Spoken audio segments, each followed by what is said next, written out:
Calling to order the meeting of the RTA Organizational Services and Performance Monitoring Committee. Roll call, please. Mayor Biassiata. Here. Mayor Kumar. Mr. Sleesman. Here. Mayor Weiss. Here. And Ms. Welch. Here. You have 5 committee members present. You have a quorum. Thank you. This morning we have 2 agenda items. We're going to discuss a procurement for our maintenance and repair of our authority's elevator and escalator equipment. And the second agenda item, we have a proposed agreement with the City of Sacred Hills for the landscaping, maintenance, and parking lot snow removal for our properties in their city for 1 year beginning January 1st, 2024. We're going to dive right in and we're going to get into our elevator and escalator maintenance contract. And if Mr. Dave Basso, manager of Central Facilities, can take the podium.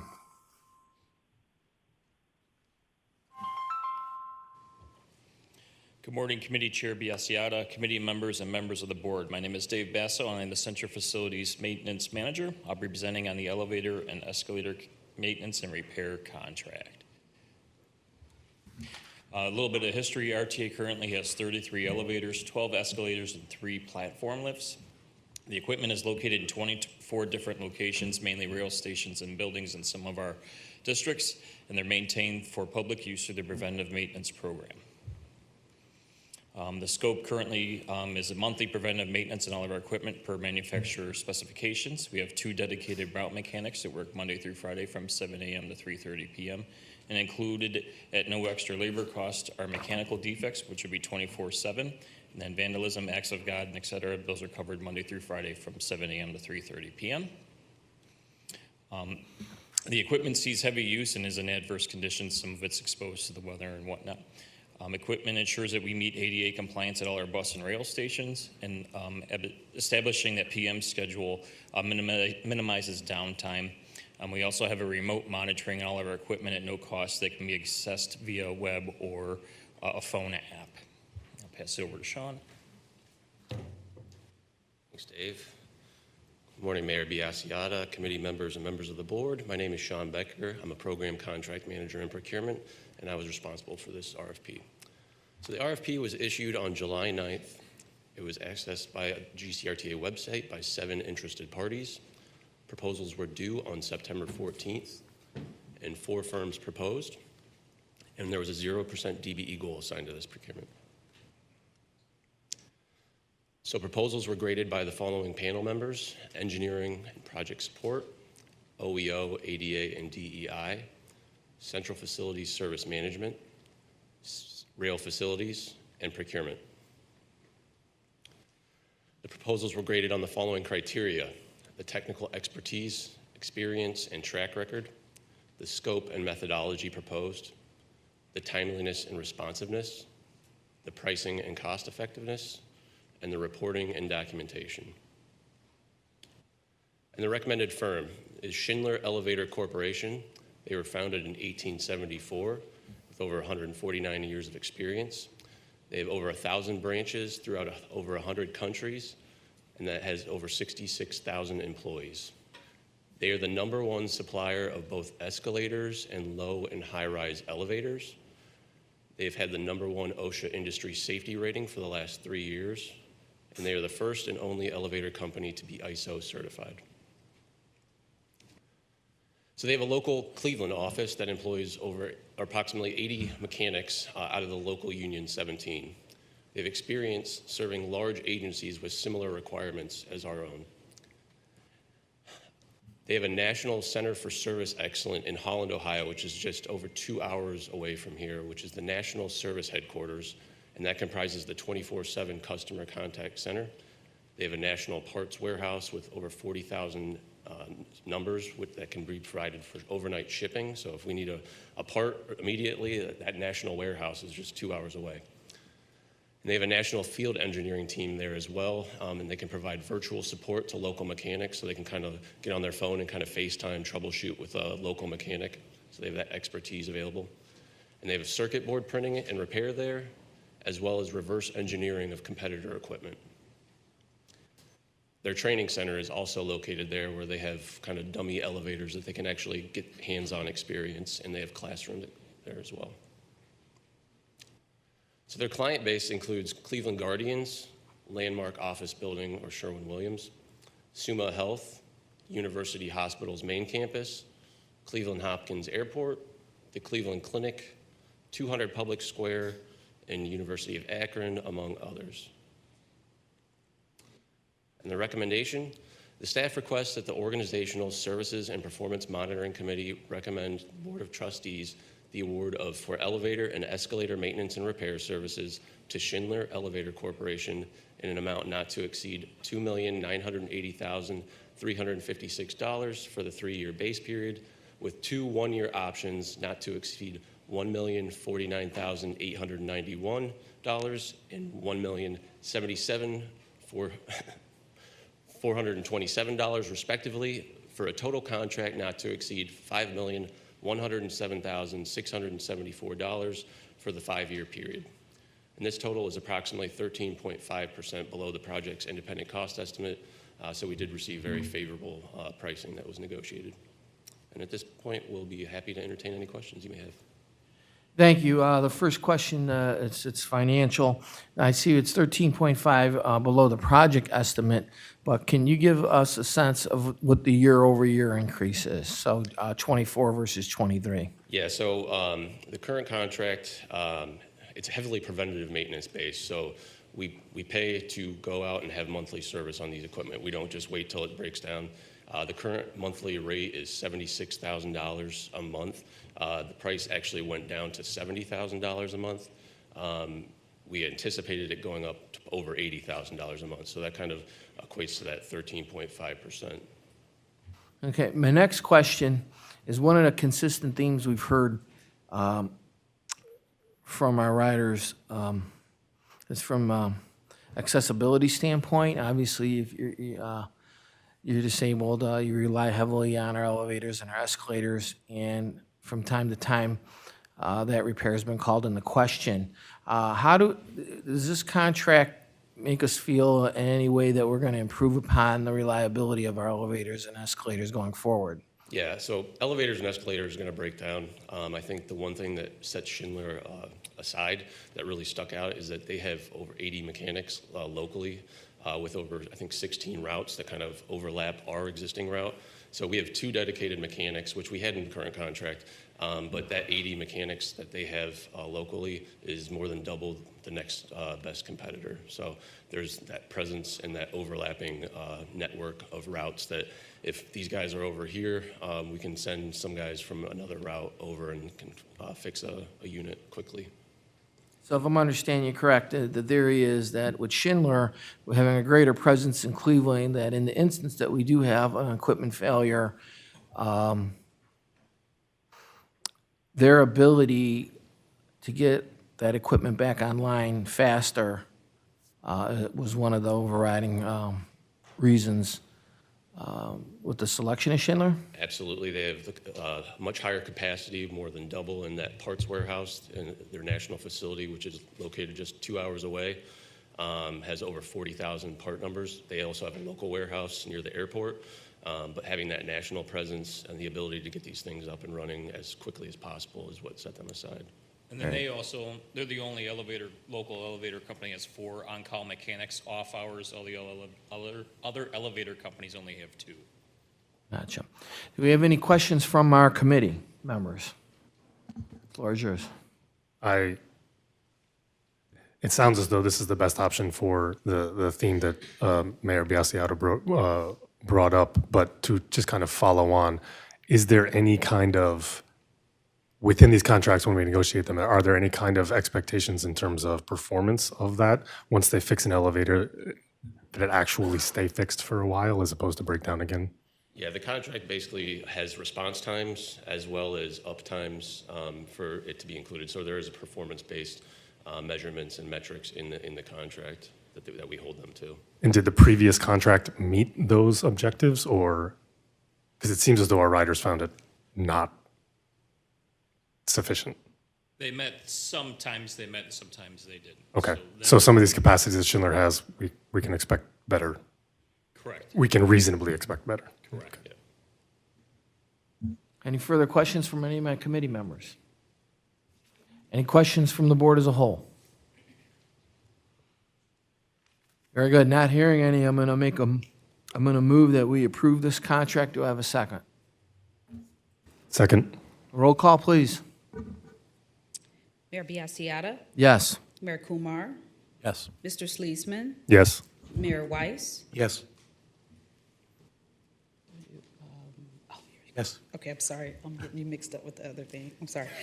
Ms. Welch. Yes. Okay, you have 5 ayes and none opposed. Motion's carried. Thank you, gentlemen. We're going to move on to our second agenda item, which is our contract with the City of Shaker Heights for landscaping, maintenance, and parking lot snow removal for 2024. Our first speaker is our property manager, Mr. Jim Reed.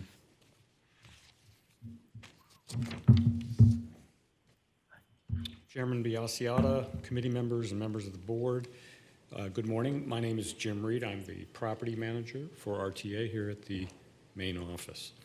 I will be presenting a resolution to approve an agreement with the City of Shaker Heights for the provision of labor and materials for all landscape maintenance on the authority's blue and green line right-of-ways within the City of Shaker Heights. The services include all landscaping, labor, and materials, including snow removal at the authority's rail station parking lots within the city. By way of background, we need to go back to the 1975 Mass Transit Agreement. I'm sorry? All right.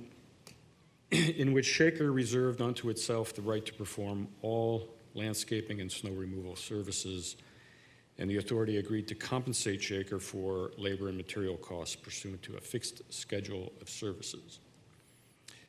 By agreement dated November 23, 1982, the authority and Shaker agreed to delineate their respective responsibilities for maintenance on the grounds and facilities constituting the Shaker Rapid System within the city of Shaker Heights. There followed a series of 3-year agreements, the latest agreement for the term 2021 through 2023, which is expiring on December 31st this year. The subject agreement is for a 1-year term. Now, you may ask why a 1-year agreement instead of the normal 3. Shaker is currently negotiating a collective bargaining agreement which will establish its labor costs for 2025 and beyond, so those costs are yet to be determined. 2024 costs are known, so a 1-year agreement is appropriate. We intend to return to the triennial schedule in 2025. The cost of the agreement will be $290,735.52, which is approximately 2% lower than the expense in 2023. Our recommendation is that staff requests that the Organizational Services and Performance Monitoring Committee recommend to the Board of Trustees the agreement with the City of Shaker Heights for the provision of labor and materials for all landscape maintenance for a 1-year term at a cost of $290,735.52. I'm available for any questions. Thank you. That seems pretty straightforward to me, and we're doing it cheaper than we did last year and get the job done. Any questions from my committee? Mayor Kumar? No? Oh. Any questions from the board as a whole? Hearing none, I move to approve this contract with the City of Shaker Heights for landscape maintenance and parking lot snow removal. Do I have a second? Second. Roll call, please. Mayor Biassiata. Yes. Mayor Kumar. Yes. Mr. Sleesman. Yes. Mayor Weiss. Abstain? And Ms. Welch. Yes. You have 4 ayes and 1 abstention. It passes. Motion's carried. Thank you. I now move to adjourn the RTA Organizational Services and Performance Monitoring Committee. Do I have a second? Second Welch. All in favor? Aye. Aye. Any opposed? Ayes have it, meeting is adjourned. Thank you. I now call to order the RTA Operational Planning and Infrastructure Committee meeting. Teresa, roll call. Ms. Welch, Here. Mayor Kumar, Mr. Love, Here. and Mr. Sleesman. Here. You have 4 committee members present. You have a quorum. Thank you. For those of us joining today who haven't been a part of a public hearing before, we're actually going to go into 2 presentations. So we're going to have a service plan and a budget presentation. And then after that, we're going to come out of that committee meeting and then go into a public hearing. There are a couple iterations of the budget that we're probably going to be going through before the budget is finally approved. So this is that first iteration. We're going to have our first presentation on the 2024 service plan from Jeff Macco, Planning Team Leader and Service Management. Jeff, you have the floor. Thank you so much. Thank you. Good morning, Committee Chair Welch, members of the committee, members of the board, and CEO Terry. My name is Jeffrey Macco. I am the Service Planning Team Lead within Service Management, and I'll be presenting the 2024 Service Management Plan, which will appear as SMP throughout the presentation. The SMP is aligned with the recommended budget of 2024, which provides for the current service level to continue through 2024. By board policy, the SMP reports the current bus routes performance and outlines plans for the coming year. The next 2 slides will identify some of the things that we're going to be working on in 2024. So we'll continue to improve bus stop safety and placement, along with deploying the more informational signs that you see with route numbers and destinations and span of service rather than just bus targets and numbers. Excuse me. We work to continue to improve the transit waiting environments at bus stops. Examples of this could include concrete landing surfaces, which also requires us working with local municipalities to get permitted. The goal is to improve riding conditions for all riders, but especially for riders with mobility impairments. So think of like getting off a bus on or off a bus on a hard landing surface rather than a grassy patch after it's rained. Earlier this year, the board adopted a change to our shelter policy, lowering the number of estimated daily boardings needed for an RTA installed and maintained shelter from 50 to 30. So we've identified numerous locations that we're going to study the feasibility of installation of an RTA owned and maintained shelter.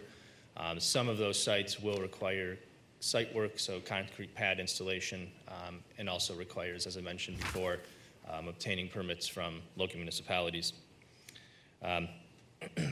Additionally, we'll work we have a program at RTA that allows us to work with community partners, whether it's municipalities or private people that want to invest in shelters through the Community Partner Investment Program. So we'll continue working with those individuals that are interested in that. And in addition, we will begin developing a list of potential frequency improvements that could be implemented when the operator workforce allows. HR has been doing a lot of hiring on operators, so keep it up, and hopefully we'll be able to do some improvements in the near future. So the next slide here is kind of just some things that we're always doing, and we do it every year, but we want to identify it. So we'll continue to monitor the service post the system redesign implementation, which was in June of 2021. We will also review when there's construction projects for buildings, roads, bridge projects, and how they affect service. And we'll also continue to provide temporary service for rail construction projects and special events. And lastly, we'll continue to focus on service reliability.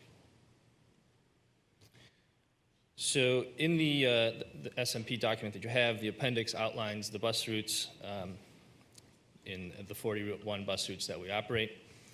Of the 41, 10 of them perform in the lowest quartile of their route category. However, something important to note is that when a bus route network is designed with community input, some routes will always have lower productivity. But it is important to note that ridership and productivity have improved this year compared to the previous year.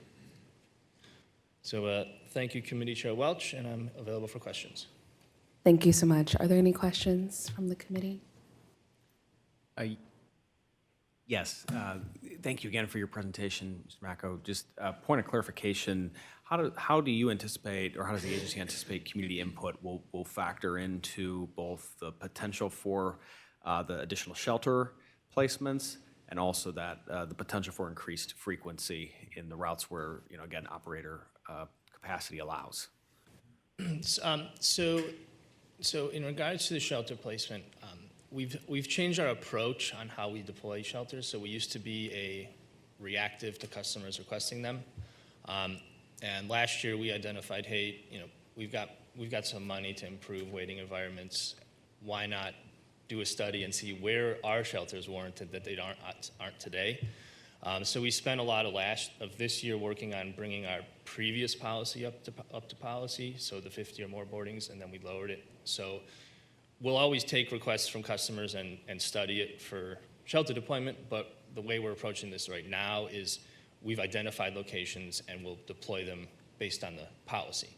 Obviously, if a customer comes to us or someone from the general public comes to us and says, hey, I want a shelter at this location, we'll always study it, and if it doesn't meet that requirement, then we'll engage in that program that we have that allows community members to fund the shelter. Essentially, they fund the shelter, but then RTA owns and maintains it. In regards to the frequency improvements, I guess short answer, we haven't thought that far because we haven't even began to really identify. It's what we're planning on doing. But my hope would be that we develop a list and gather some community feedback on what are your priorities. One of the things we learned in the system redesign study was, hey, if you have more availability of funds, the first thing people wanted was ramp up frequency. So we'd identify, where can we increase frequency rather than going somewhere new. So we'd still use that same philosophy that we learned from the study. But I don't know, Joel, if you have anything to add for that, but that's kind of how I would envision it. Any additional questions? Thank you for that, Mr. Love. I following on actually to the exact same two themes. With the shelters, do we do any kind of analysis or look at where, other than boardings, certain environments might be more or less beneficial to add stops? Even if there's slightly less than 30 boardings, there may be certain places where it could be more beneficial.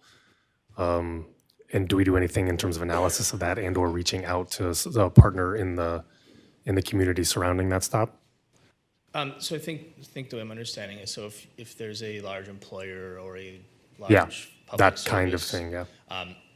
Usually when we're analyzing the ridership of stops and you have a large employer or a large public service, it usually beats that requirement. And when we're looking at bus stop safety, one of the things we're always looking for is where's trip generators at, where's the nearest traffic signal. We're always looking at, because you start your trip and end your trip as a pedestrian, so we're always looking at where's the nearest signal and how do you get to and from that facility. So generally, the ridership numbers will reflect the land uses around it.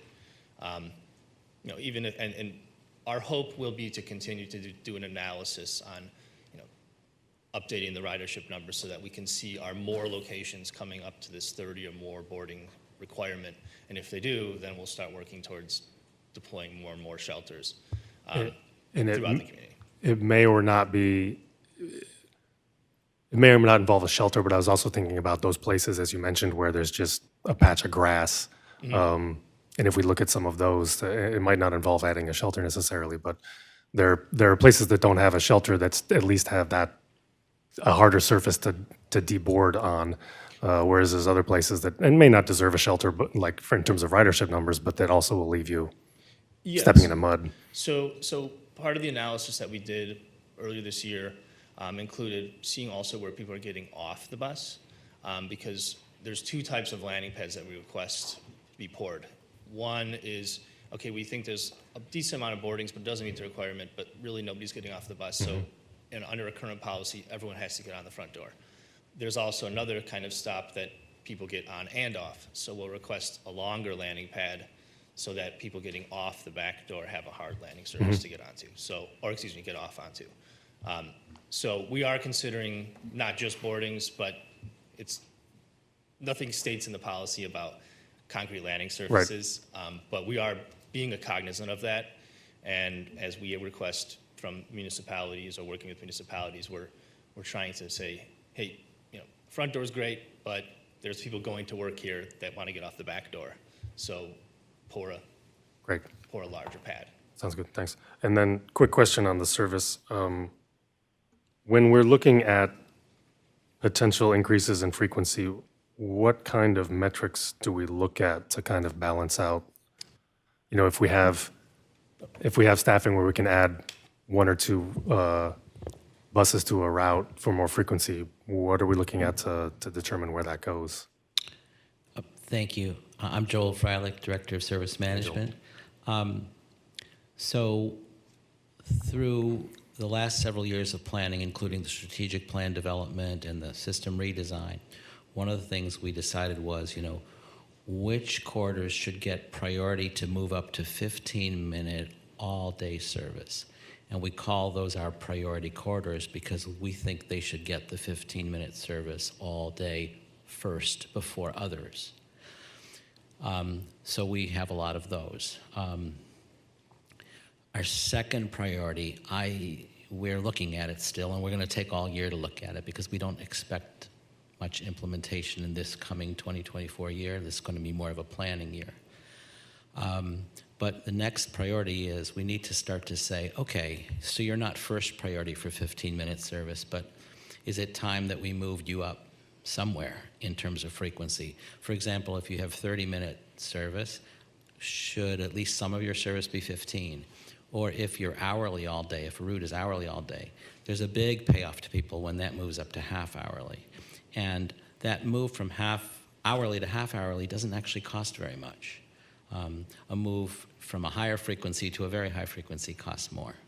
So we definitely have our eye on some hourly routes, especially within the city and within lower income neighborhoods, where maybe they can walk to a priority corridor, but it's a little bit of a long walk, and the walk that's right near their house or apartment or development is hourly. We've got a few routes that we have our eye on even in the city of Cleveland that are hourly. We'd love to see them move to half hourly. We can then, after that, we're going to go back maybe to the priority corridors, and maybe we'll say, maybe some of these that we did bring up to 15-minute all-day weekday, maybe it's time to bring them up to 15-minute on Saturday. So I hope that gives you an idea, but we're very open to your input. We just talked to a Cleveland councilman about it recently because he brought it up. We're always listening. Great, thanks. One thing, if I could just add to that question, is the conversation, I think, Jeff, you might have alluded to it, is the conversations with community leadership. We've started to, especially on the policing side for transit police, there have been a few communities that said, hey, we want to be able to meet with your staff to be able to understand what the safety concerns are for shelters for, single mothers, for example, was one example that came up, or lighting. Let's talk about the lighting that goes on and what you're kind of talking about so you're not sitting waiting for a bus in a drainage ditch, right? Understanding what the topography is and how that affects the ridership, the quality of the journey. So a lot of those conversations, I think, come out of the community kind of impact back and forth between our transit police, our service quality and service management folks, our planning staff, but then also our outreach by external affairs. So we're kind of getting all of it from all different angles. We do apply it to the policy that Jeff mentioned and Joel went into, but there's always going to be exceptions. Some of those exceptions are when the city, whatever township or city that is, might want to kind of pony up some of the funding to be able to split the cost, right? If you were talking about something that's being added into our capital budget that we didn't expect. However, we want to make sure that we are always staying proactive, and that's the revision of the policy, to make sure that we don't skip over a quality of journey that actually results in someone not taking the service. So I think a lot of what we're doing is kind of plug and play, but then we have that community on top of it, that layered effect, which probably results in a good significant amount of some of the adjustments that we're making piece by piece. Great, thanks. Did you have a question, Kelly? Yeah, go ahead. Thank you. Thanks for the presentation. It's really exciting to be going into a year of planning for service increases should the staffing be able to support that. It makes sense to me that about a quarter of the routes will always be in the lowest quintile. And so I'm wondering if there are specific numbers in terms of the category averages that you look at to see like this route is low performing in a way that we're definitely concerned about versus just being low performing compared to all of the other routes in that category, if that makes sense. So I think if I'm understanding it, so when something falls in the bottom quartile, what are we doing to try to address that?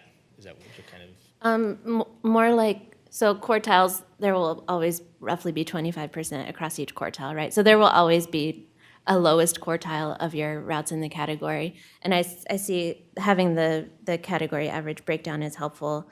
Do you have sort of benchmarks if it's like below 10, that is of concern versus 13 that's in the lowest quartile but not necessarily of concern or something like that? So we don't really have, we kind of intentionally don't have a number that says below this, it's got to go.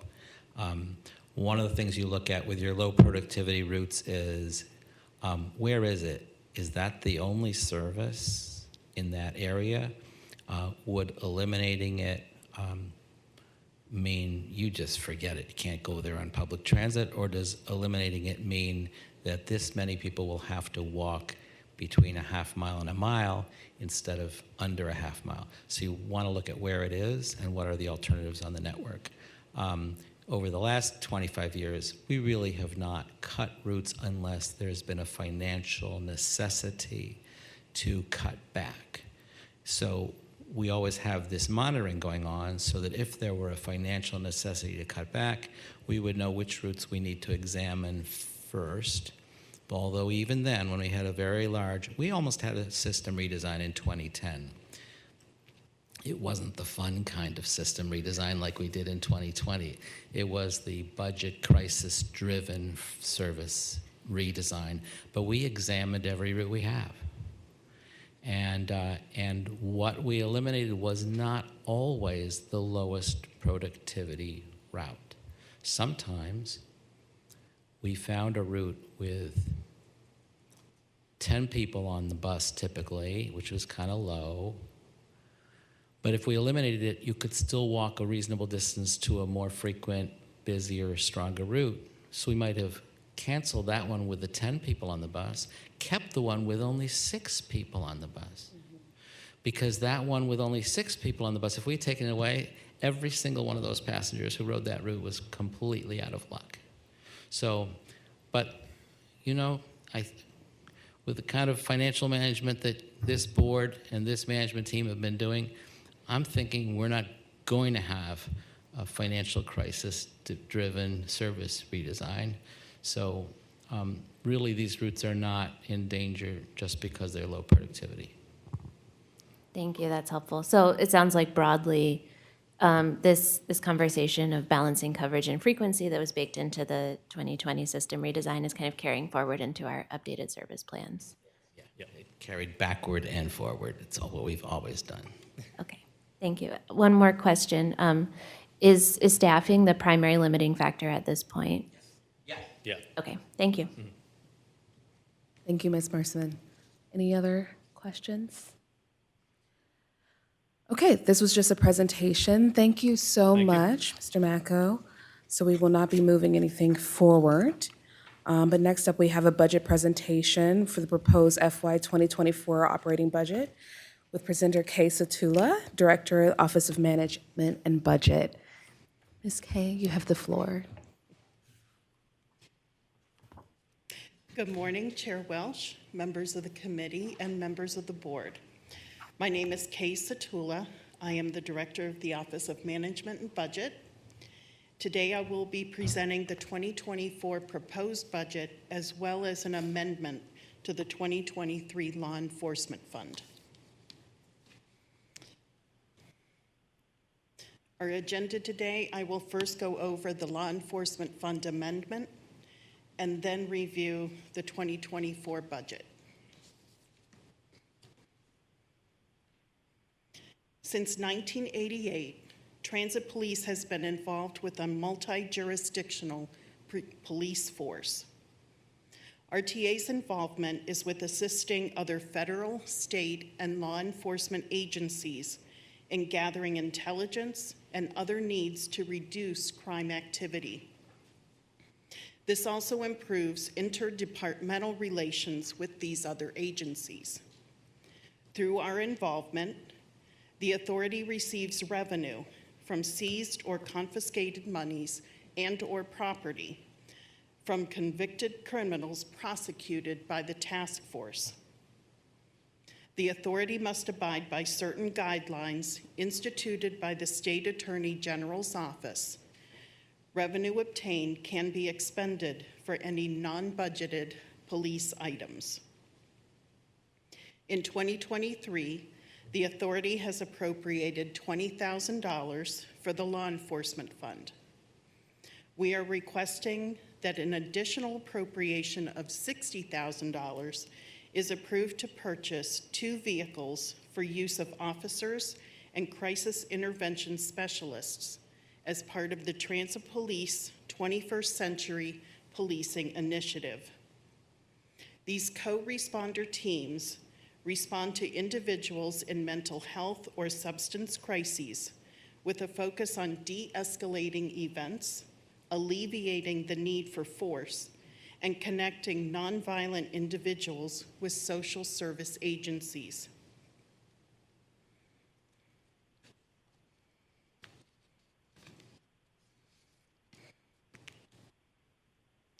Staff requests that the Operational Planning and Infrastructure Committee present the amended 2023 Law Enforcement Fund to the full board for approval. Thank you, Ms. Satula. Just a couple of questions. One, I think it would be helpful for individuals to know how often we receive this type of funding, just for the record, and for those who are new to this process. And two, how you arrived at the conclusion of what to purchase with these monies. So collecting the funding, this is not a regular type of revenue. So it comes when our police forces or the task force actually prosecute these criminals.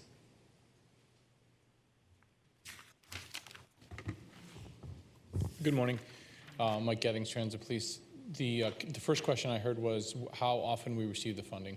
And that is dependent on the cases being prosecuted by the federal government.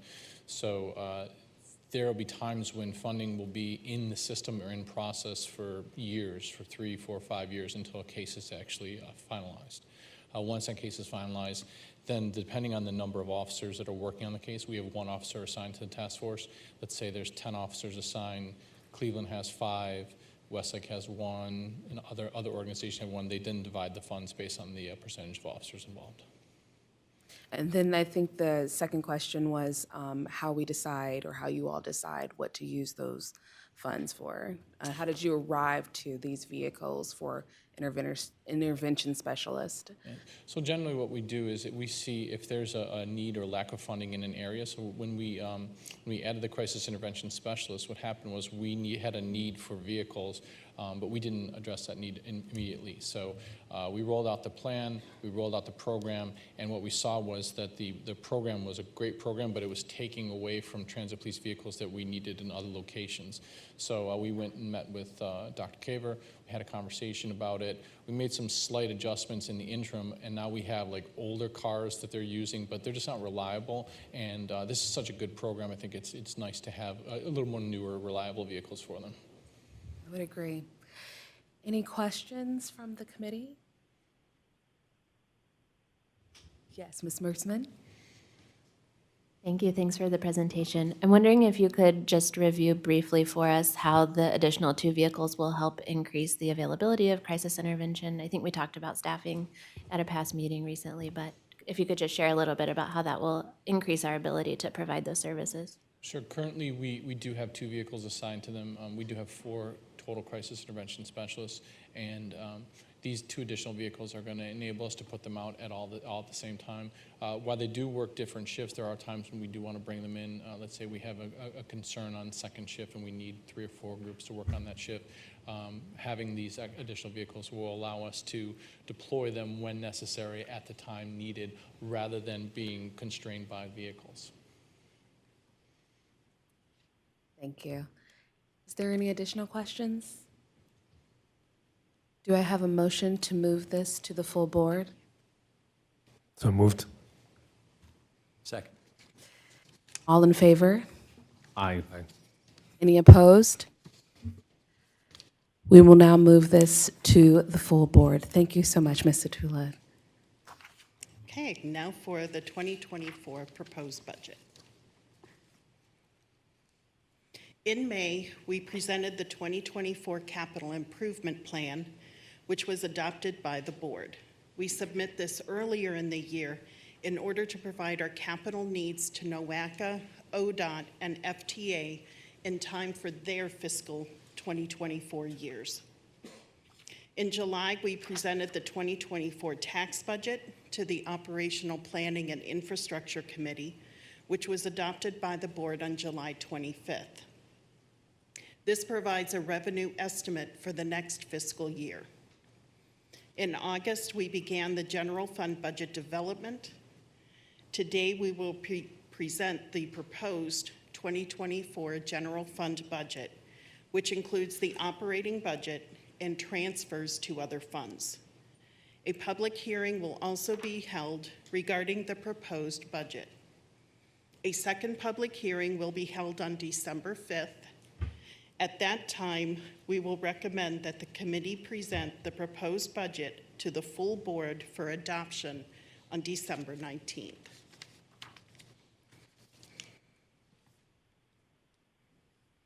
Although the economy is growing, interest rates, inflation, and supply chain issues are still providing challenges. Ridership and passenger fare revenue are projected to increase at modest rates in 2024. We lost about 50% of ridership during the pandemic. Ridership and passenger fares have increased slowly since then, and through September 2023, ridership is still 33% down from pre-pandemic levels.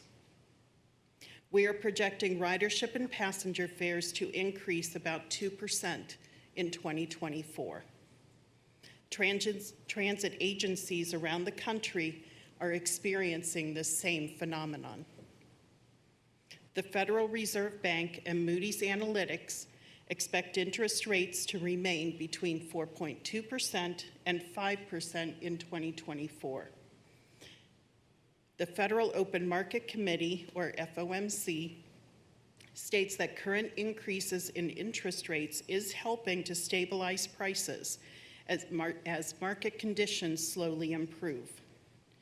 In 2024, inflation is expected to decrease, as are interest rates. Currently, the authority has received an average yield of 4.2% on its investments. Wage increases, which are largely contractual, are budgeted at 4% across the board in 24.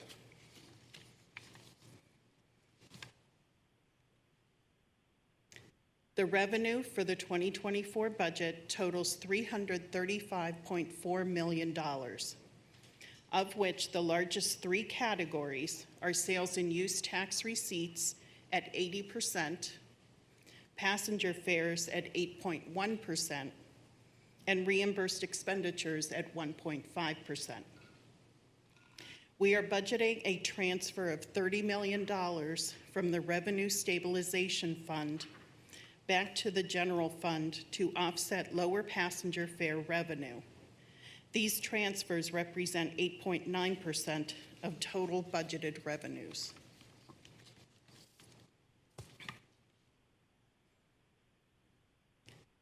Passenger fares budgeted for 2024 total $27.1 million.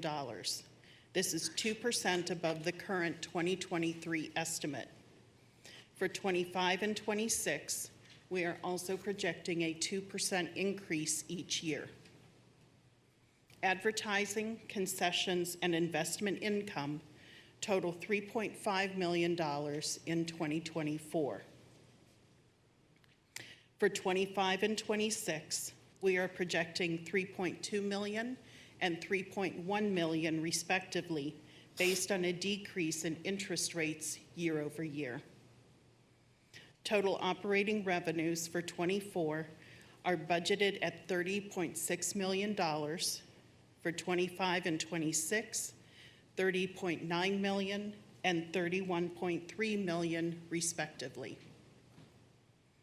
For the non-operating revenues, sales and use tax is budgeted at $268.3 million, a 2% increase from 2023 actuals.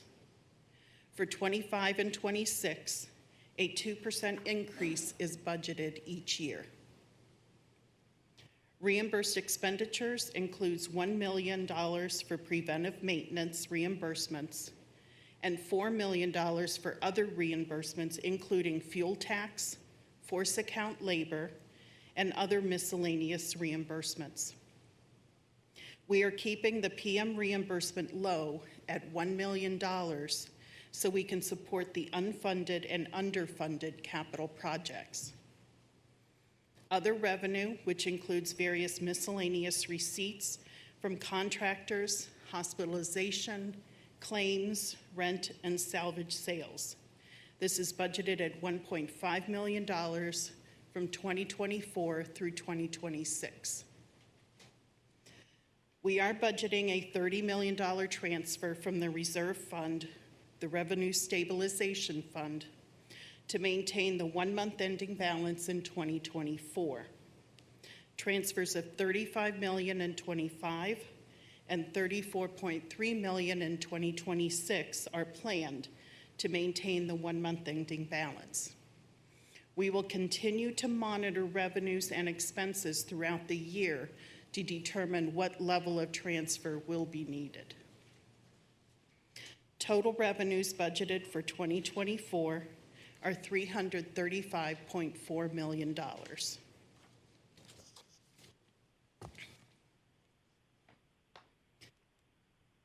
For fiscal year 2023, we started with 2,397 full-time equivalent or FTE positions.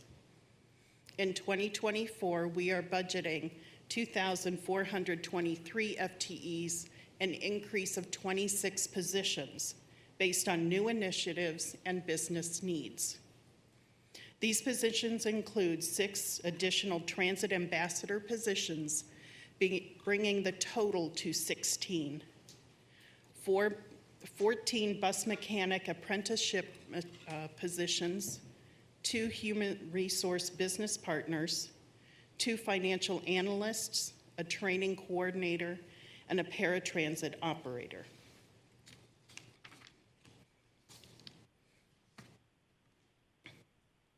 Total expenditures for the 2024 budget is projected at $333.8 million, which includes $293.6 million for operating expenditures and $40.2 million for transfers to other funds. Salaries and overtime and payroll taxes and fringes remain the top 2 largest categories at 49% and 17%, respectively. For 2024, salaries and overtime are budgeted at $164.3 million, and payroll taxes and fringes are budgeted at $57.6 million. Total payroll is approximately 66.4% of RTA's general fund expenses. New contracts for health care, which include hospitalization, prescription, vision, dental, and life insurance, began on January 1st of this year. Wage increases of 4% have been budgeted for all employees. The Energy Price Risk Management Program has continued to stabilize the cost of fuel, specifically diesel and CNG.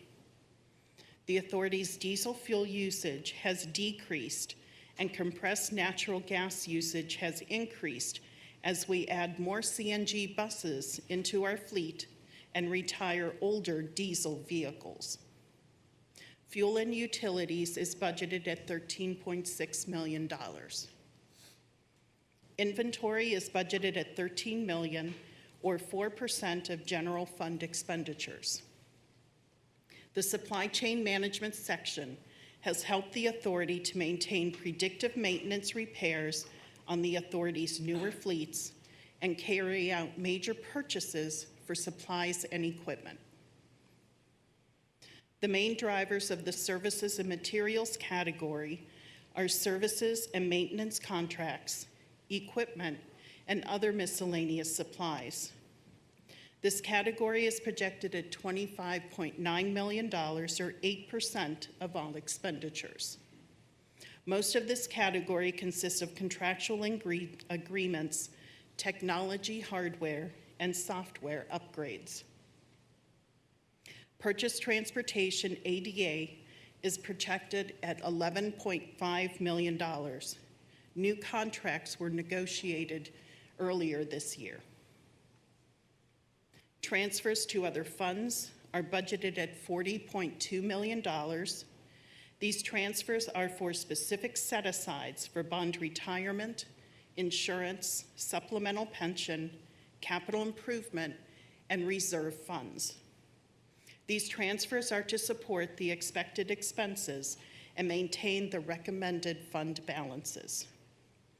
Expenditures for the proposed 2024 budget total $333.8 million.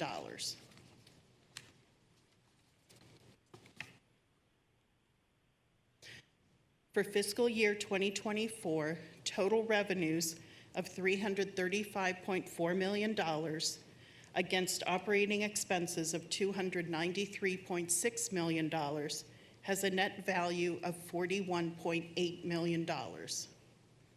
When adding in the required transfers to other funds, the net value is $1.6 million.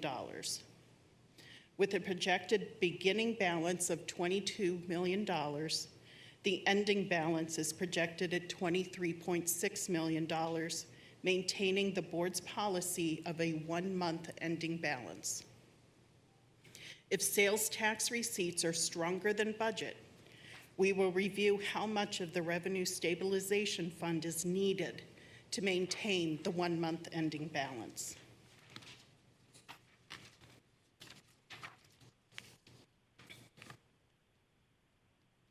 The fiscal year 2024 capital improvement plan was adopted by the Board of Trustees on May 23rd of this year. This is presented early to align with the 2024 fiscal years for Ohio and federal government. The capital improvement plan provides for the purchase, maintenance, and improvement of the authority's capital assets through a programmed allocation of available financial resources. As a reminder, another presentation on the budget will occur at the December committee with a second public hearing. The resolution for the 2024 budget will be submitted in December. Any questions? Thank you, Ms. Satula. Questions from the committee? Would you like to start, Ms. Merseman? I know, but still, we'll do it as a whole. Okay, thank you. I'm interested in learning a little bit more about the Revenue Stabilization Fund and how that interacts with the 1-month ending balance. So I see in the book that the board and RTA transferred $135 million to the Revenue Stabilization Fund in 2020 and 2021. We have withdrawals expected in the coming years.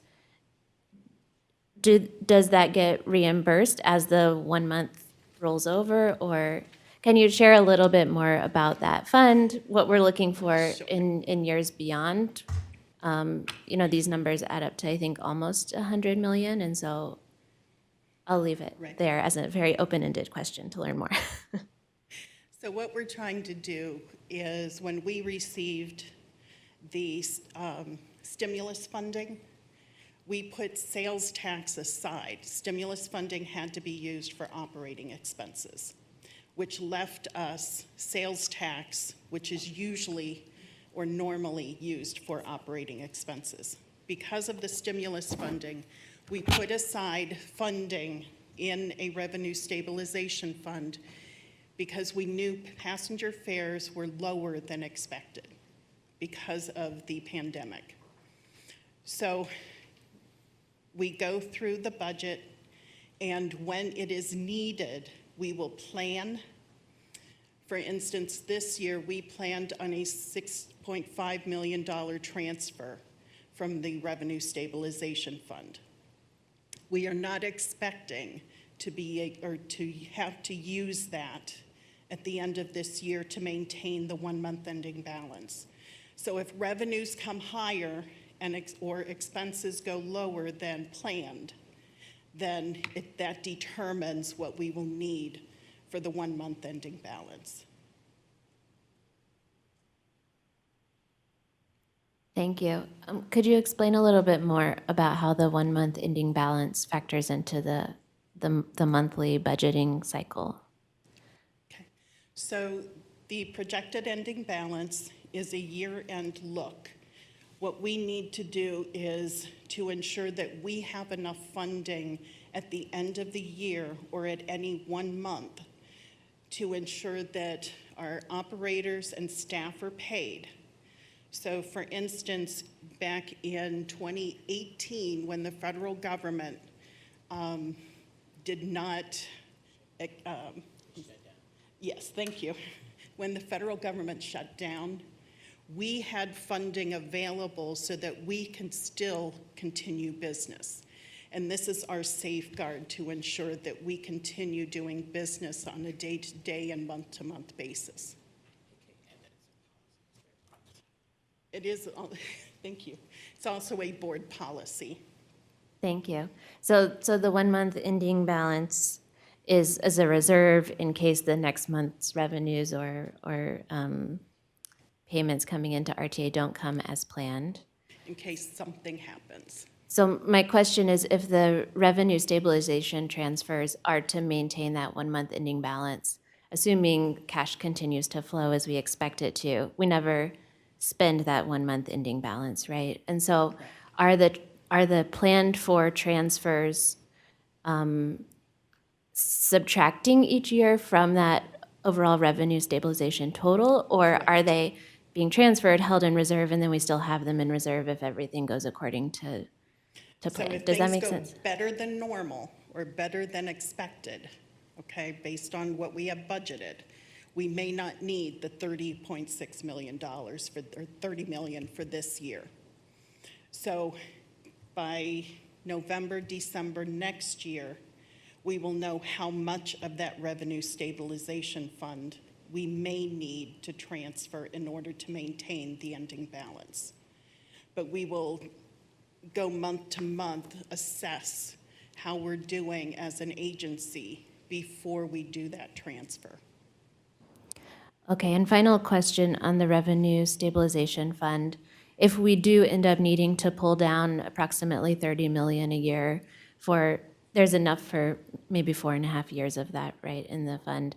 Are we currently looking toward what comes when we hit that time? Is that something that we start to think about if we say that we are drawing down our planned amounts? How does that factor into our long-range financial planning? We are always looking at a 10-year plan. So if something is needed for this year or next year, we will assess how we can increase the revenue stabilization subfund again.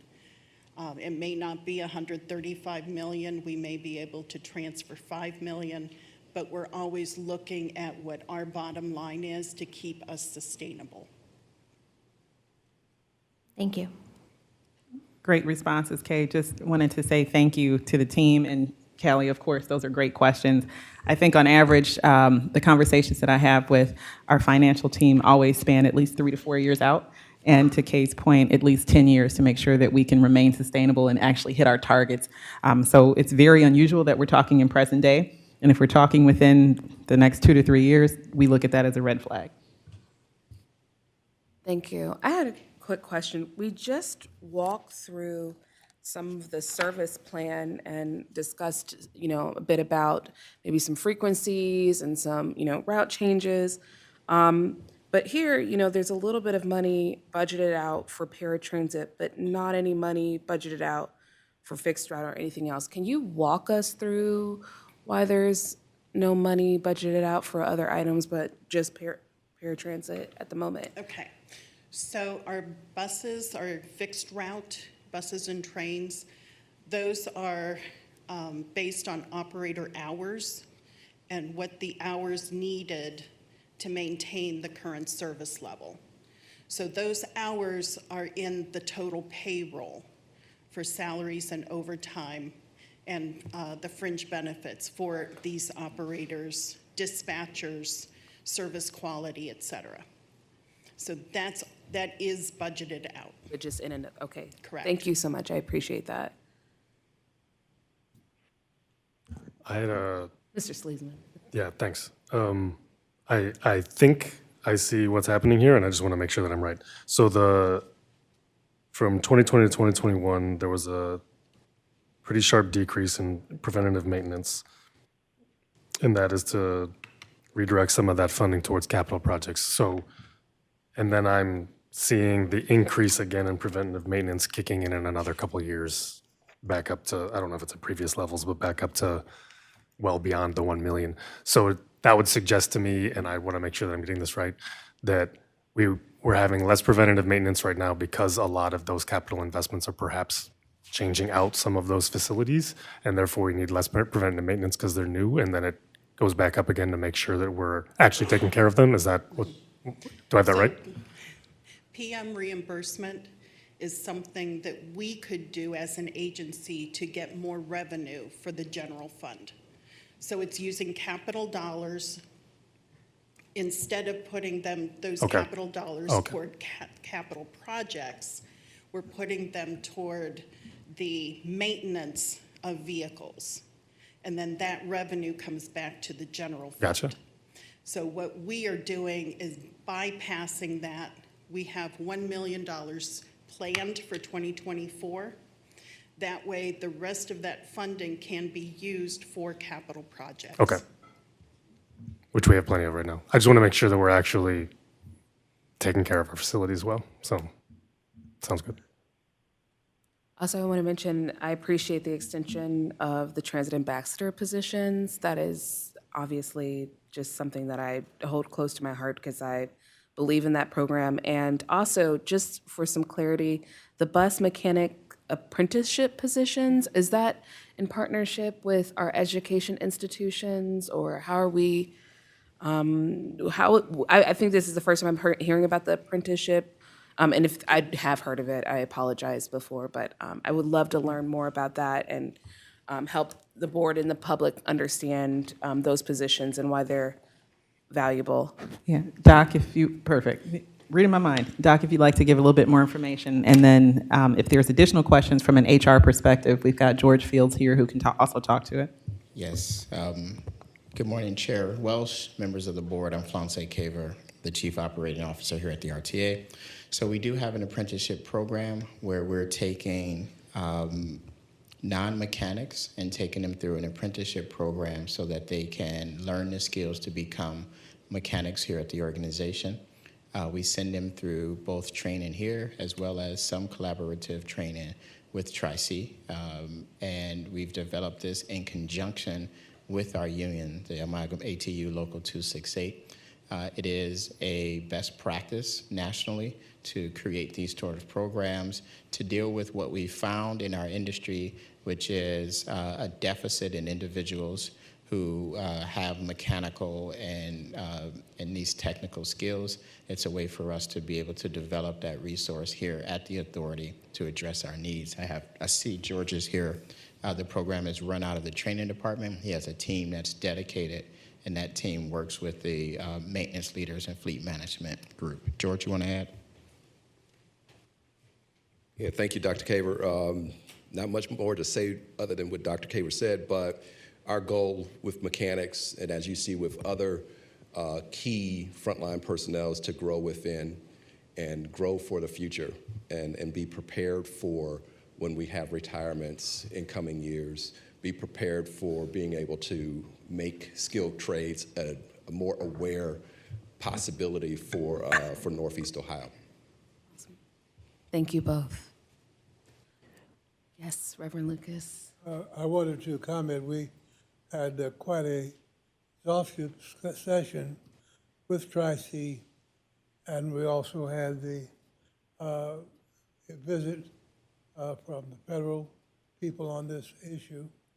I also wanted to point out that it kind of went swiftly through the questions, especially from my colleague on my right, the remarkable job that she does in a balancing act, because that's really what it is, because we have no way of knowing what's going to happen. And then, of course, I repeat over and over again, that we are one of the few agencies that did not lay anybody off, does not change anybody's pay scale during a period of time when the payers did the nosedive that they did. So I compliment you over and over again for keeping us level when there wasn't any water in the pool. I just wanted to add that. Thank you, Reverend Lucas. Do I have any more questions? Yes, Mr. Love. Thank you. Thank you, Director Satula. Just a question on the financial policy goals. Can you just provide any clarification on why the ratio is set at 25% when it doesn't appear that recovering 25% is possible, and nor is it projected into the future? That was initiated when RTA was first introduced as an authority. That is a best practice, and so it's always our strive to get to the 25%. With the pandemic, everyone hit a nosedive with that. So even those large agencies such as MBTA in Boston, WMATA, LA, they normally receive over a 25% passenger fare ratio, and they're not receiving that anymore. So at least through the pandemic. So all agencies have been really hurting, but we are striving for the best practice.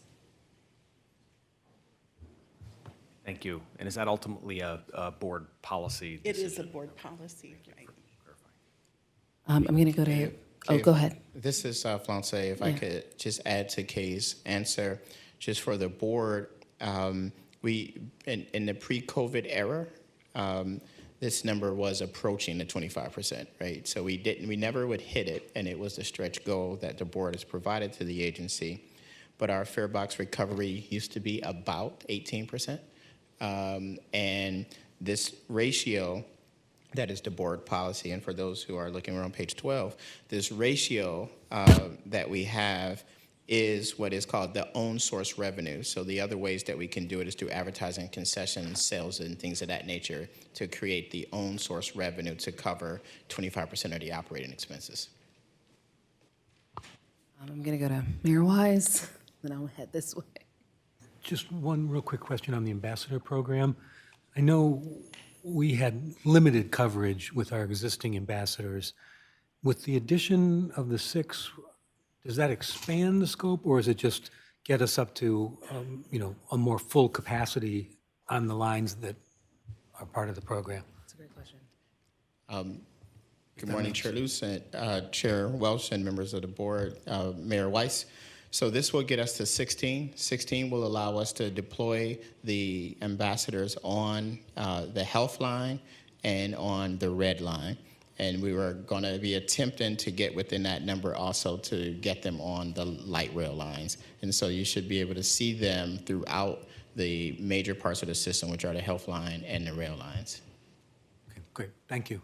On that note, because the ambassador program is kind of our baby, the work of the ambassadors on the lines that they've been working, and I'm sure the police department will back me up, is that they have done a yeoman's job in changing the numbers that we were having as far as complaints and so forth.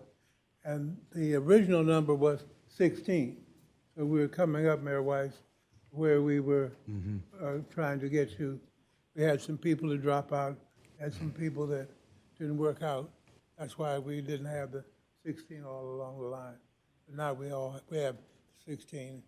All right? Yes, you are, sir. I always like when am I right? Because my wife never said that. Yes, you were right. GM? And I'll be very quick, I promise. I just wanted to touch on a couple things. So, Reverend Lucas, you are right. All right.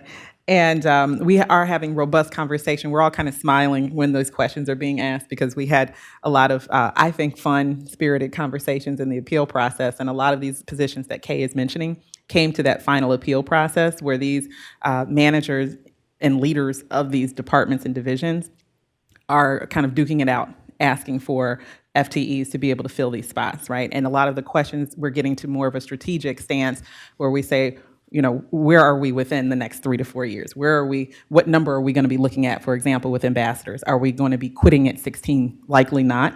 We would be able to get to a sense of coverage so that we don't say, hey, I saw an ambassador last month.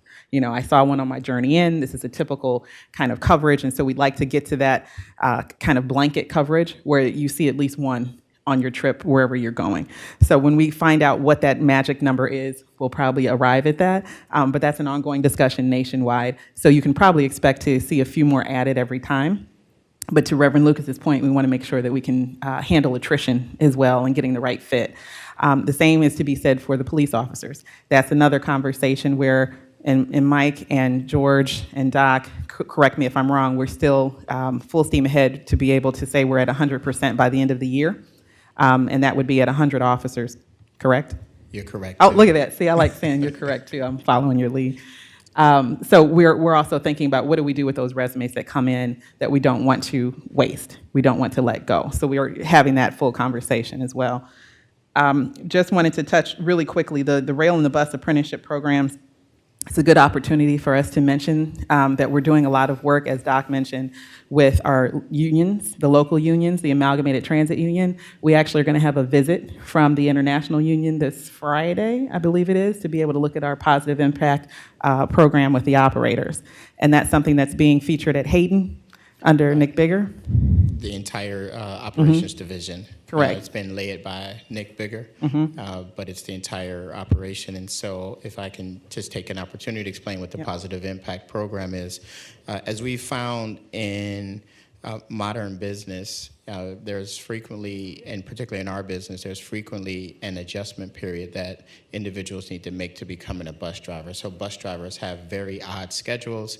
The new bus driver, by it being a union shop, ends up getting overnight shifts and split shifts and all of these very difficult opportunities to work. What we found in some of our attrition is that people couldn't get through that time period. Maybe it's 2 years before you can get a good stable shift, and they couldn't get through that time period, and sometimes they would just leave, they would just give up.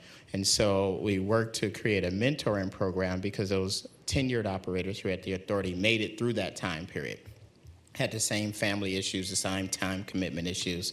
And so we developed a program with the union and the international to look at how could we get newer employees to be able to have someone to talk to as opposed to thinking that this problem is mounting. We have been able to find that those new operators who have had a mentor have had an 80% better retention rate of them. They have less accidents and less rule infractions in the organization. And so the International Union is here bring in a few other transit systems and leaders in those transit systems to come learn about how we onboarded this program. What we know is that in generations before, frequently the socialization of a workplace happened in the culture. Think of softball teams that, people were on a GM softball team or the post office bowling team. Those things are less, and so we have to be intentional about making sure that there is a cultural connection between the current employees and the new employees to help them figure out how to make this a career. That's accurate. Thank you, Doc. I appreciate that. The Transportation Learning Center will also be here on Friday, and they are kind of an educator and policy setter for the nation as far as transportation. I do sit on their board. A lot of us have been in a lot of conversations with them throughout the years of our career, so it's great that they're coming to us to be able to see what we're doing. And we're getting a lot of questions from kind of the big players in the industry, i.e. Boston, Maryland, those kind of areas as well. Just really quickly, and then I will shut it down, my commentary. George, if you could just give a quick 30-second update on the rail and the bus apprentice, because we do have both programs. So I want to make sure that the board is aware of that and just generally update them on that. Sorry, thank you, Ms. Birdsong, Terry, members of the board. Our bus mechanical apprenticeship started this summer in June. And will go throughout the next 2 years to train up those apprentices. Our first apprenticeship cycle, or our first apprenticeship program here at RTA, was a rail mechanical apprenticeship that started in 2015 and went for a 2-year period to do the same thing that we're looking to do with bus mechanical apprentices, grow our own mechanics so that they could be fostered into skilled trade positions here at RTA. Thanks, George.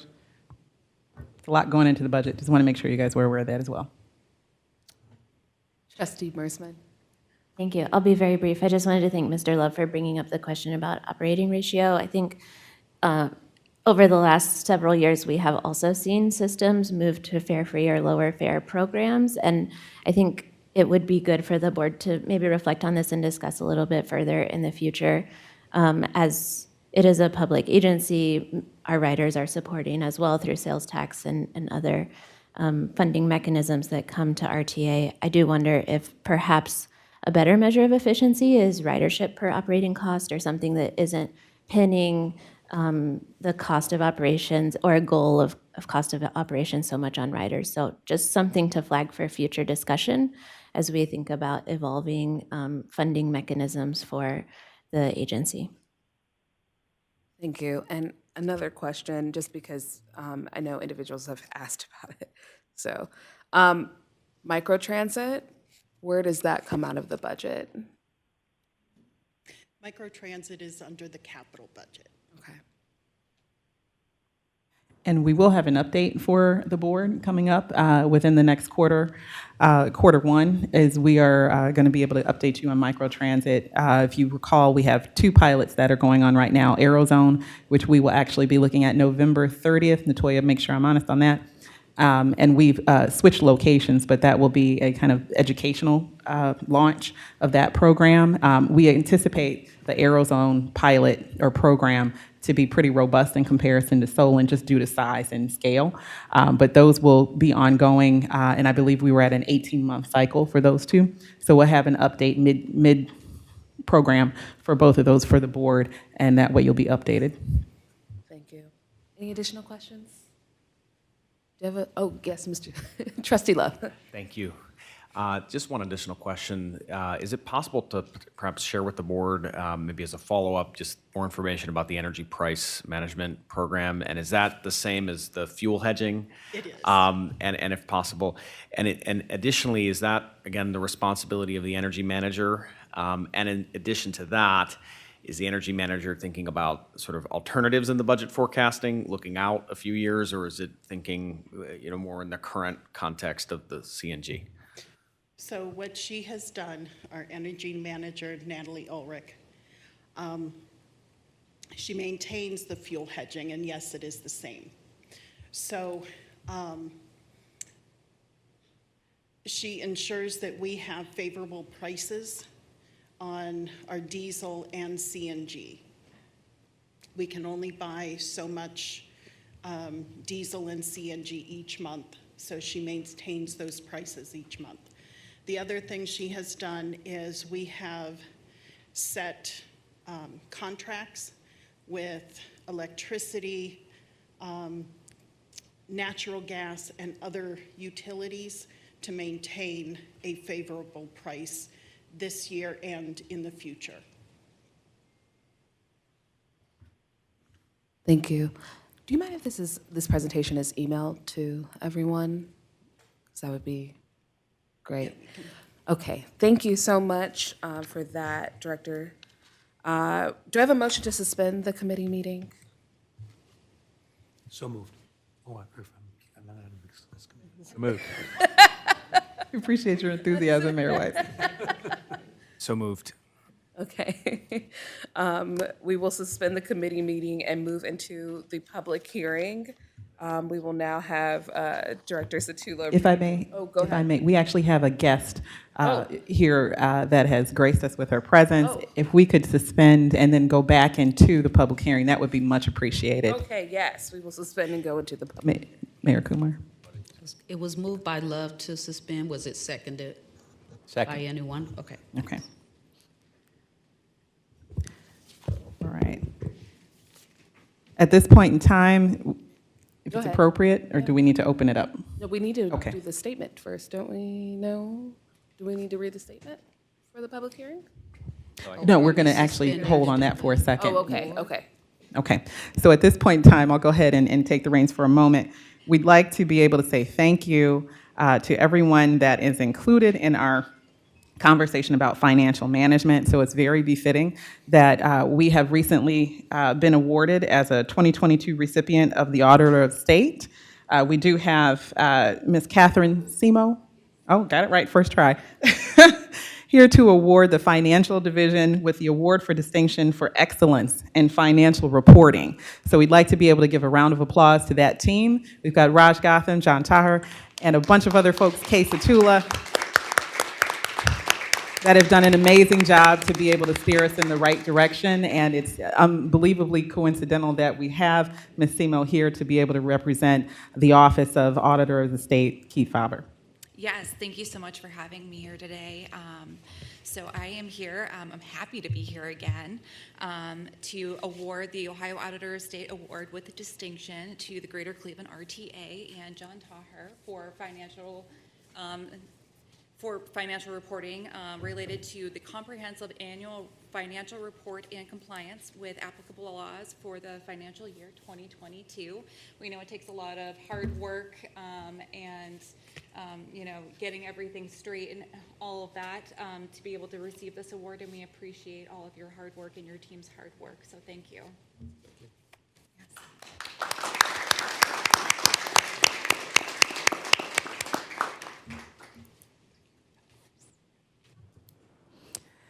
Thank you again. We just wanted to make sure that we took a moment to celebrate that major win for the authority.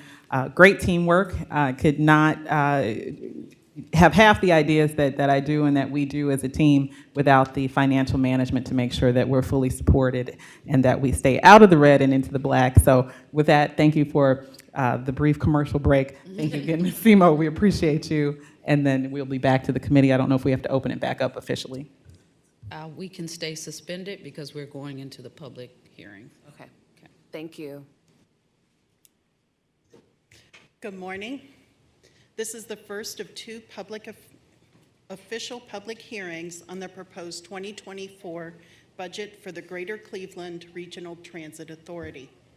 The information for the 2024 budget has been made available for public inspection in the Office of Management and Budget and on the authority's website, Facebook, and Twitter pages. Public notice of this hearing has been given by publication of legal advertisements in the Cleveland Plain Dealer and Colin Post on October 26th and October 29th, as well as by posting of notice in the first floor lobby of the authority's main office building, the authority's website, Facebook page, and Twitter page. The proposed 2024 budget was presented to the Operational Planning and Infrastructure Committee of the RTA Board of Trustees on November 14th.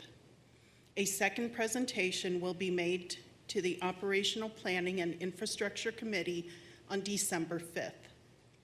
The proposed budget estimates revenues at $335.4 million. The two largest sources of revenue are sales tax, budgeted at $268.3 million, and passenger fares at $27.1 million. Reimbursed expenditures includes reimbursements for preventive maintenance, force account labor, fuel tax, and other miscellaneous reimbursements. For 2024, reimbursed expenditures are budgeted at $5 million, of which $1 million is for preventive maintenance. The formula funds normally used for preventive maintenance reimbursement will be used for unfunded or underfunded capital projects. Total expenditures for the proposed 2024 budget are $333.8 million, which includes $293.6 million for operating expenditures and $40.2 million for transfers to other funds to support expenses and maintain the recommended fund balances for bond retirement, insurance, supplemental pension, capital improvement, and reserve funds. The 2024 through 2028 capital improvement plan was adopted by the Board of Trustees on May 16, 2023. The CIP provides for the purchase, maintenance, and improvement of the authority's capital assets through a programmed allocation of available financial resources. Thank you. Thank you. We'll now take any public comments.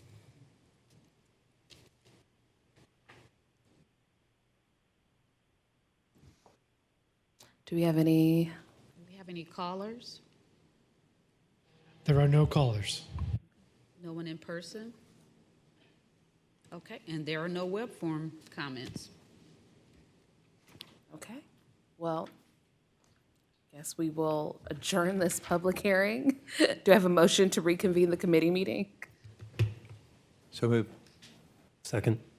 We will now reconvene the committee meeting.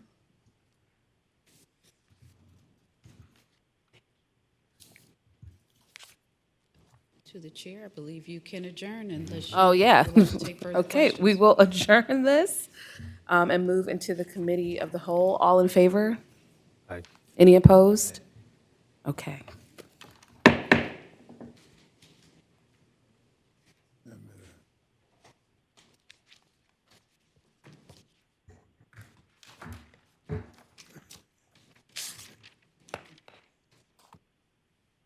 Good morning. Call to order the Committee of the Whole. Will you please read the roll? President Lucas, Present. Mayor Kumar, Mayor Biassiata, Here. Mr. Love, Here. Ms. McPherson, Here.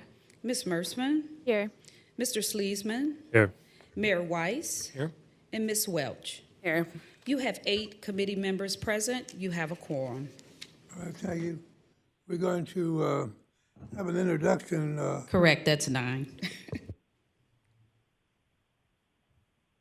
Hello? I just made a correction. That's 9, not 8. Okay. Thank you very much. We have code book ethics, updates rather. And the rail To the car. president, I believe the rail car I got update you. is Rail car first on update. the agenda. I got it. I'm moving along.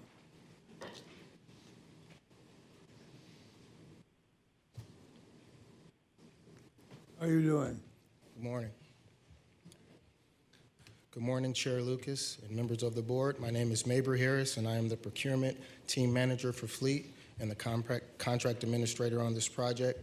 I will be presenting on the rail car procurement program and discuss the exercise of an option to procure 6 additional rail cars.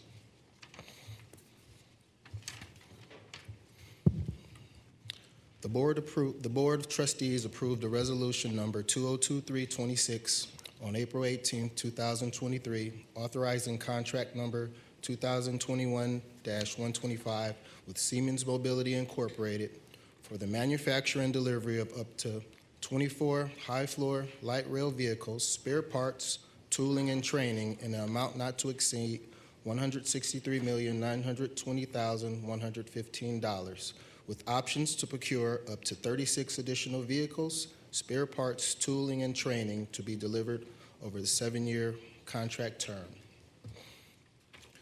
The contract has a provision for a one-time purchase of up to 6 vehicles within 6 months of the notice to proceed at the original contract unit price with no escalation. The notice to proceed was issued on June 26, 2023.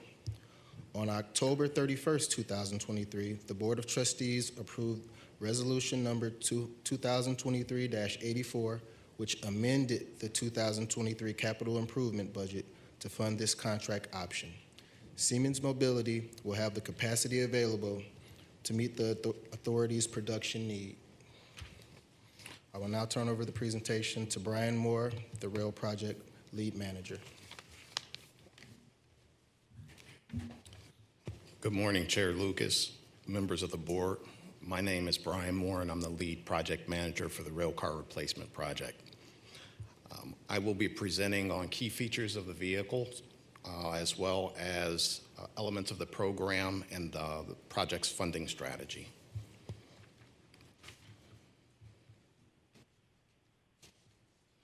Some of the key features for the new vehicles, it will be the first high-floor vehicle, LRV, that's built to the RT1 2020 standards. What that is that's a standard that protects the occupants of the vehicle during a catastrophic event such as a crash. So it will be constructed to the highest standards. Each vehicle will be equipped with an ice cutter. What that ice cutter does is it's on the trains to prevent the buildup of ice on our overhead traction power wire. Each vehicle will have heated windshields and heated pantograph, again, assisting in eliminating that buildup of ice. Each vehicle will be equipped with a load leveling system to adjust the floor height based on passenger loads. They will have dedicated HVAC units for the operator cab, which gives the operator the opportunity to adjust and specialize the ambient temperature inside the cab. Sometimes that conflicts with the passenger area. There will be 52 passenger seats, 4 wheelchair areas, and 2 bicycle racks. The new trains will also be equipped with passenger information system.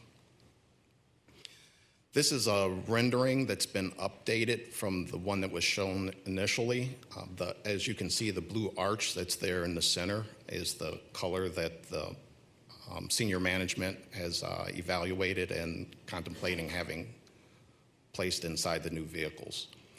You can see where on the left-hand side where the bicycles are hung. Immediately adjacent to that is one of the mobility parking areas for the wheelchairs.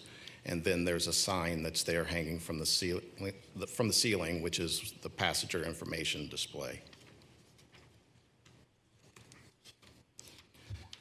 Okay, we're here to look at exercising options, but I wanted to take a moment to also go through the rail car program, because sometimes that dividing line may be a little fuzzy.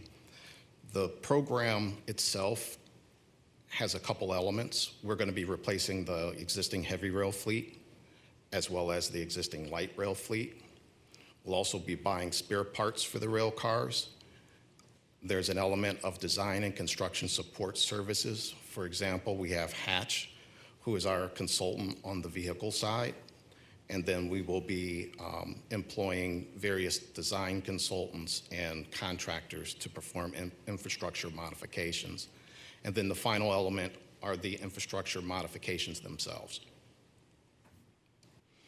And just to kind of give a little briefing on those infrastructure modifications, Brook Park Shop, that's a facility, there will be facility and yard modifications. Brook Park Shop is the location for commissioning and testing of the new rail cars. So once they're delivered, they will go to Brook Park Shop, and that's where those activities will take place. Central Rail Maintenance Facility will have to do some upgrades and improvements to the facility and the shop area to accommodate the new vehicles. We will also have to modify the stations, the platform width on the red line as well as the mini highs on the blue and green line will have to be adjusted. And then we're also installing a railroad connection. We've partnered with the Port Authority, and that will facilitate the delivery of vehicles.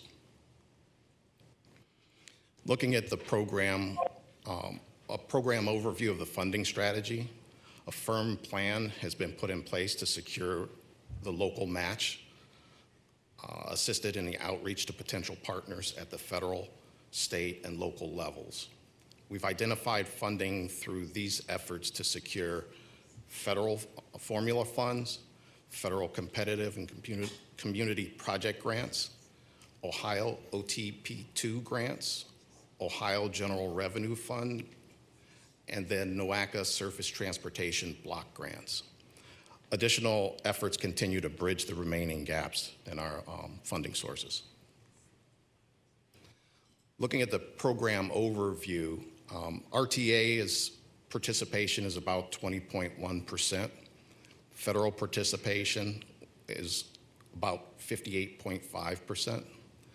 State participation is around 15.3%, and then local, including NOACA, is 6.1%, giving us a total program cost of $393 million.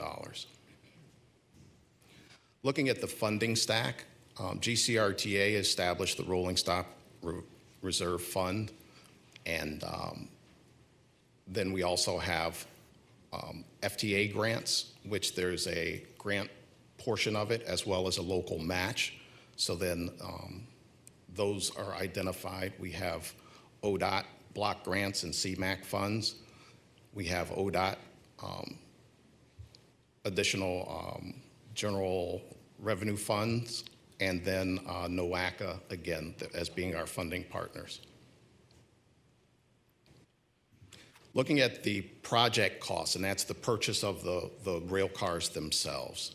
The initial base contract was for 24 vehicles at a unit price of $5,166,336 per car, and that was accompanied with $39,928,051, coming to a total contract base price of $163,920,115. So that's the base contract. So what we're asking for today is to move forward on the exercising options on 6 vehicles. And the unit price remains the same, and it gives us a total contract price, or for the options, of being $30,998,016. So again, as Mabry indicated earlier, we're exercising these options with no escalation because of the clause that we had in the contract. So then this would bring the current rail car contract to $194,918,131. And with that, I'll turn the podium over to Anthony Garfoli.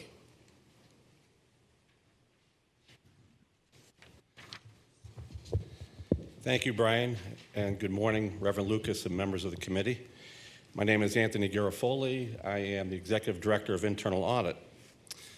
As a condition of receiving federal funds for the purchase of rolling stock, in this case, rail cars, the RTA must certify compliance with Buy America regulations, including the pre-award and post-delivery audit requirements. This requirement also applies to options that Brian just spoke to. Our team, you see in the corner, the internal audit team, they actually went to Sacramento to perform the pre-award on the base contract. There are 3 conditions. The manufacturer must demonstrate the cost of domestic components is greater than 70% of the value of the total car cost. And we have to verify this at the manufacturer's site. Final assembly of the vehicles must take place in the United States in accordance with federal regulations. And finally, the rolling stock procured is the same product described in the solicitation specification, and proposed manufacturer is a responsible manufacturer with the capability to produce a vehicle that meets the RTA specifications.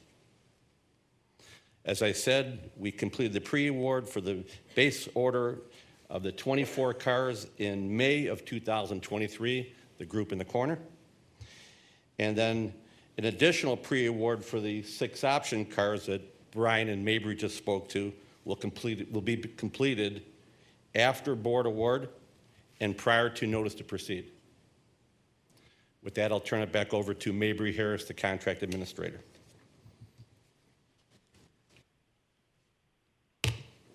Thank you, Tony. Recommendation. Staff requests that the Committee of the Whole recommend to the Board of Trustees the award of an option for the purchase and delivery of up to 6 of the remaining 36 high-floor light rail vehicles in an amount not to exceed $30,998,016. Thank you very much. Any questions? Before we call for the vote? Yes. Just two quick questions. One, in the table in one of your earlier slides, there was an awarded column and a committed column, and I'm just wondering if you could explain the difference between those two. Yes, with the awarded, that means we've some entity had said we're going to give you that money, and I believe that we've actually received it. With the committed, it's coming. So we could interpret that as pending, more or less. Yes. Okay, thank you. And then you mentioned some station work as well, infrastructure upgrades at stations to allow us to use these new cars. Is that included in this overall budget and funding stack, or Yes, would that it be is. additional? Okay, thank you. Any other questions? Any other questions? Have a motion? Second? Second, Weiss. All right. All those in favor, I'm sorry, call the roll. President Lucas, Yes. Mayor Kumar, Yes. Mayor Biassiata, Yes. Mr. Love, Yes. Ms. McPherson, Yes. Ms. Mersman, Yes. Mr. Sleesman, Yes. Mayor Weiss. Yes. And Ms. Welch. Yes. You have 9 ayes and none opposed. Great, thank you very much. Thank you. I'm looking forward to getting on that new sleek. I'm telling you, that's wonderful. That is wonderful. You're doing a good job, and choir over here is doing a good job as well. Thank you very much. Thank you. All right. Anything else on that department? All right. Now we turn it over to our senior counsel.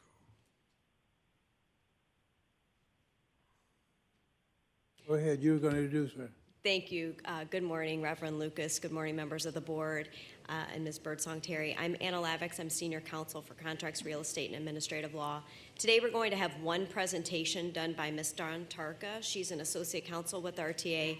For about 5 years, she's been heading up this project to revise and update our code book. Today is a comprehensive update that is entirely removing 3 sections from the code book so that they're not in 2 places. As she'll point out, these provisions will all still remain properly where they are in the Personnel Policies and Procedures Manual. Wanting to let you know, although there is one presentation today, it will cover all 3 of these sections. And since there are 3 sections, we anticipate bringing 3 separate resolutions to the board on November 28th at the full board meeting. But today we will be asking just for one vote to refer all of those 3 change sections to the full board.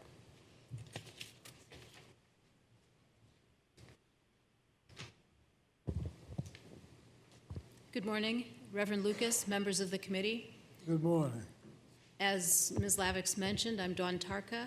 I'm an attorney in the authority's legal department, and today we're going to propose some revisions to the code book. By way of background, the code book is the common name we use to refer to the board's policies. They were codified in 1989, and we are undergoing a review and updating them to bring those policies in line with the authority's current operations. Those policies are subject to review every 3 years. We also have the personnel policies, a separate set of policies that are also approved by the board. And what we have encountered in our review of the code book is that there are some policies in the code book that are also in the personnel policies. They duplicate each other. So we're proposing, as Ms. Lavix explained, to remove the rest of the policies from the code book that are also already existing in the personnel policies. They will remain in the personnel policies as they've been approved previously by the board. In Chapter 644, we proposed removing 644.07, temporary salary adjustment, 644.08, healthcare coverage, 644.09, prior service credit, 644.13, tuition reimbursement, and these all duplicate personnel policies, and those provisions will remain in the personnel policies.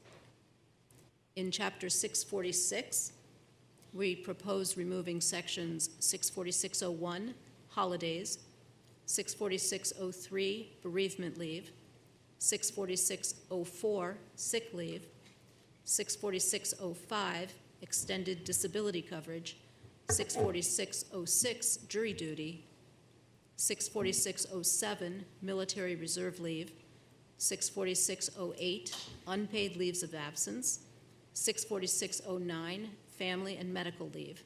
Again, those will remain as approved by the board in the personnel policies. And then the last chapter that we're looking at today is Chapter 648, and we propose removing sections 648.01, smoke-free workplace, 648.04, employee assistance program, 648.06, biennial physical examination requirements, 648.08, driver's license requirements, 648.09, safety belt usage, 648.10, hazardous waste, 648.11, workplace violence. Those will also remain as approved by the board in the personnel policies. And the reason we're taking this approach at this time is that we will have, once we remove the remaining policies that duplicate the personnel policies, we can streamline our work and focus on the remaining substantive provisions of the code book that need to be addressed, and hopefully wrap up the project a little bit sooner than we would otherwise if we went through each of the personnel policies separately. The staff requests that the Committee of the Whole recommend these provisions to the Board of Trustees for approval. Are there any questions? Questions from the board? Questions? No questions?